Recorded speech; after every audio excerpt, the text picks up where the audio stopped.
Here's more wrestling news for January 28th, 2026. Your headlines for this afternoon include: breaking, former WWE star Braun Strowman hospitalized after sudden health emergency. Sad update on JD McDonagh during injury hiatus. Elton Prince's recovery takes positive turn after serious surgery. Top WWE star arrested, company official steps in to post bail. WWE star taken out at last minute, replacement revealed. Heartbreaking betrayal teased again after WWE star misses major event, and more. Braun Strowman has suffered another setback after revealing that he was recently hospitalized due to a sudden knee infection. On January 27th, Strowman took to Instagram to reveal he spent the night in the hospital after developing an unexpected and painful infection in his right knee. The situation came out of nowhere and forced him into emergency care. Despite the unexpected setback, the monster among monsters closed the message, reflecting on his frustration, but also his determination to bounce back. The hospitalization comes just weeks after another incident on January 14th, when Strowman was involved in a rear-end collision while test driving his newly completed number 94 EG hatchback Civic. At the time, he noted that the vehicle sustained damage, but he escaped with only a sore neck and emphasized his relief that the situation was not more serious. With this latest health issue added to the mix, Strowman's recent stretch of misfortune has continued. However, his update made it clear that he remains focused on recovery and pushing through the challenges in front of him. JD McDonagh is not expected to return to WWE television anytime soon, and fans hoping to see him back before Elimination Chamber, or even ahead of WrestleMania 42, may need to reset expectations. During a January 28th Q&A session, WrestleVotes provided an update on McDonagh's status, indicating that his absence will extend well into the spring. He's not coming back anytime soon, not the next couple of weeks or Elimination Chamber, so it's right around WrestleMania, the springtime.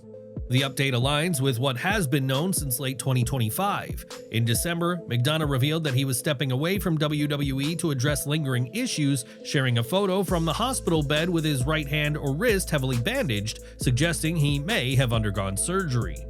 Fans had already begun noticing signs earlier, as McDonagh was seen wearing a cast during multiple on-screen segments, including during Finn Balor's match against Dragon Lee in Paris. The cast remained visible in subsequent appearances before his television absences began. McDonagh's last match took place in November on Raw, where he suffered a loss to Rey Mysterio. His absence was later addressed on screen through the Judgment Day storyline, with Dominic Mysterio telling Liv Morgan and Roxanne Perez that Finn Balor had gone to check on him. Balor later confirmed the visit on social media. "I just got home this very second from checking on my dear friend JD McDonagh, and I can confirm that he is in good spirits and will make a full recovery." Additional context came from Dave Meltzer, who reported that WWE had granted time off to several superstars ahead of Royal Rumble and WrestleMania season to allow for proper recovery. McDonagh was among those mentioned, with Meltzer noting that he appeared to be post-surgery.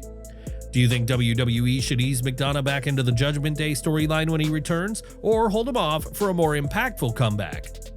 Enjoying the video? A quick like goes a long way in helping us grow and deliver more wrestling news you care about. Elton Prince's road to recovery remains ongoing following a frightening neck injury that occurred in May 2025. During a match, Prince landed awkwardly, with the top of his head striking the mat.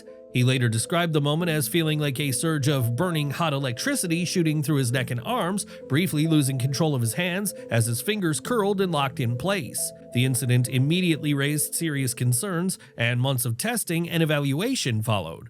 In early January, Prince ultimately underwent a 2-level neck fusion, a significant procedure that carries long-term implications, particularly for a professional wrestler. On January 27th, Kit Wilson provided the first substantial update on Prince's condition while speaking with Chris Van Vliet. "He's doing good, the surgery happened, and it's nice that he was able to talk about the surgery because he's quite a private person. The surgery went well, and it's been more than 2 weeks. Everything's on track so far, but it's just a touch-and-go situation." The injury was not only career-threatening, but alarming on a personal level. While fans are eager to see Pretty Deadly reunited, Wilson urged patience. Recovery timelines for multi-level neck fusion surgeries are extensive. In sports medicine, full contact activity is often not even considered for 12 to 18 months, and WWE's internal return to ring process typically extends beyond medical clearance, requiring rehabilitation, reconditioning, internal evaluations, and creative planning before a performer is cleared for television. For now, Wilson's update makes one thing clear: Elton Prince will not be returning to the ring anytime soon, but his recovery is stable, closely monitored, and being handled with care, one step at a time.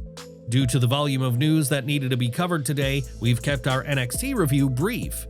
That said, we still covered nearly all of the key developments. NXT finally gave viewers an update on Tony D'Angelo since his arrest, and it came with some notable implications. It was revealed that Ava was the one who bailed Tony out of jail, a deal that immediately reframed his position on the brand. Ava went a step further by suggesting that NXT needs Tony D'Angelo, drawing a clear contrast between him and names like Ethan Page and Ricky Saints, who she implied are only around for themselves. That line alone strongly hints at Tony D'Angelo being viewed as a future main event level player. Tony didn't say much himself, but what he did say mattered. He promised that next week he'll finally speak and lay out his intentions, stressing that this is not the same Tony D'Angelo fans remember. Ava also asked him not to get involved in next week's ladder match, a request Tony noticeably did not acknowledge. That silence may be the key detail. The old Tony D'Angelo would have returned the favor after being bailed out. If this truly is a different version of Tony, that understanding may no longer apply.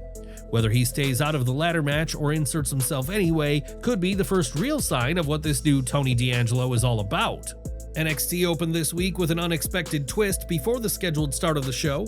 The planned opener was meant to be Joe Hendry's ladder match qualifier, but instead cameras cut backstage to Hendry laid out with a steel chair nearby. Vanity Project were shown standing behind him, creating instant suspicion, though they very quickly denied any involvement and claimed they had just discovered him. Referees rushed in, and it was confirmed that Hendry had been taken for medical evaluation. Notably, video evidence showed Tony D'Angelo arriving at the building afterward, removing him from suspicion in the attack. The show then shifted to the NXT Tag Team Championship match, where Dark State defended against OTM. Commentary continued to reference Hendry's condition throughout, keeping the mystery alive. Vanity Project later ran to ringside, and the distraction allowed Dark State to retain. Chaos followed as multiple teams brawled, including Chase U and the Culling, with Dark State left laid out in a striking visual with the titles in frame.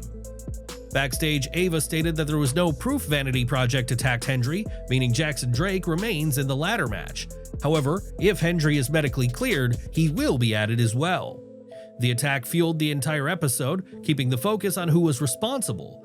Whether Vanity Project is truly innocent or just a red herring remains the key question, and that uncertainty is what makes this storyline effective. Jada Parker returned to the ring this week and picked up a win over Nikita Lyons. The match was better than expected, especially considering Lyons has not competed on NXT television in quite some time. The victory helped re-establish Parker's momentum following her return. After the match, Blake Monroe appeared via video, seemingly from home, and warned Parker that they would be seeing each other very soon. That absence quickly sparked speculation, with fans wondering if Monroe is in Riyadh for the Royal Rumble. Elsewhere, the Elegance brand from TNA cut a standard promo ahead of their Knockouts Tag Team title defense against Zarya and Sol Ruca. Things took an interesting turn when Zarya was later shown on the phone asking Ruca where she was, with no response revealed. Thea Hale picked up a surprise win over Zarya after chaos broke out at ringside. The turning point came when Izzy Dame was attacked by Tatum Paxley, causing a distraction that pulled Zarya's focus away long enough for Hale to capitalize. Following the match, members of Fatal Influence appeared, though notably without JC Jane, and Zarya immediately laid out Hale. While Hale briefly seemed willing to stand alongside her, Zarya made it clear she had no interest in forming any kind of alliance. That tension was reinforced earlier when Zarya was shown ripping Sol Ruca's name off her locker. So is WWE finally setting the stage for a breakup between Zarya and Sol Ruca? Ava was shown backstage on a phone call. While it wasn't revealed who she was speaking with, she was discussing the Royal Rumble and emphasizing the depth of the NXT women's division. Although nothing was officially confirmed, the implication was clear: NXT talent is likely to be involved in the Royal Rumble. Tonight's NXT offered a few hints about who might be involved in the Royal Rumble, as the recent in-ring absences of Blake Monroe and JC Jane have already fueled speculation that they may be in Riyadh for the event. Who, in your opinion, from the NXT brand should get the spotlight in the Royal Rumble? Sound off in the comments below. Dion Lennox defeated Miles Bourne in singles action, officially qualifying for next week's NXT ladder match. After the loss, Ethan Page wasted no time mocking Bourne, continuing his ongoing attempts to push him toward a darker edge. That moment backfired. Bourne snapped and fired back at Page, making it clear he was done being provoked. What stood out is that this wasn't a heel turn. Instead, WWE used the moment to ignite Bourne with purpose and intensity while keeping him firmly on the babyface side. The segment positioned him as someone done being manipulated rather than someone giving in. With that fire now lit, the direction feels clear. Miles Bourne appears to be setting his sights on the North American Championship, and this loss may end up being the spark that finally pushes him into that title picture. Things never looked promising for Andre Chase this week on NXT, and the night confirmed it. Keanu Carver defeated Chase to secure the final spot in the NXT Championship ladder match, doing so in emphatic fashion. Carver slammed Chase to the announce table, leaving him bloodied and reinforcing his status as the most dangerous presence on the brand right now. His entrance alone continues to stand out, with WWE clearly nailing his presentation from top to bottom. With the ladder match now officially set for next week, presumably as the main event, the chaos escalated. 5 of the competitors ended up in the ring as tensions boiled over before Ricky Saints joined the fray. Saints initially stood tall as the brawl spilled across the ring, but the moment didn't last. Joe Hendry eventually emerged, looking to even the odds, yet the night still belonged to Carver. The new monster of NXT wiped everyone out and stood tall to close the show, sending a clear message ahead of the ladder match. Keanu Carver looks like a legitimate threat to take over NXT. Could he be the next NXT champion? And that was NXT this week. Which segment stood out the most to you, and who do you think wins the ladder match? Sound off in the comments below. Don't miss our next video coming at 5:30 p.m. Eastern with all the latest wrestling updates. Smash that bell icon and select all notifications so you're always in the loop.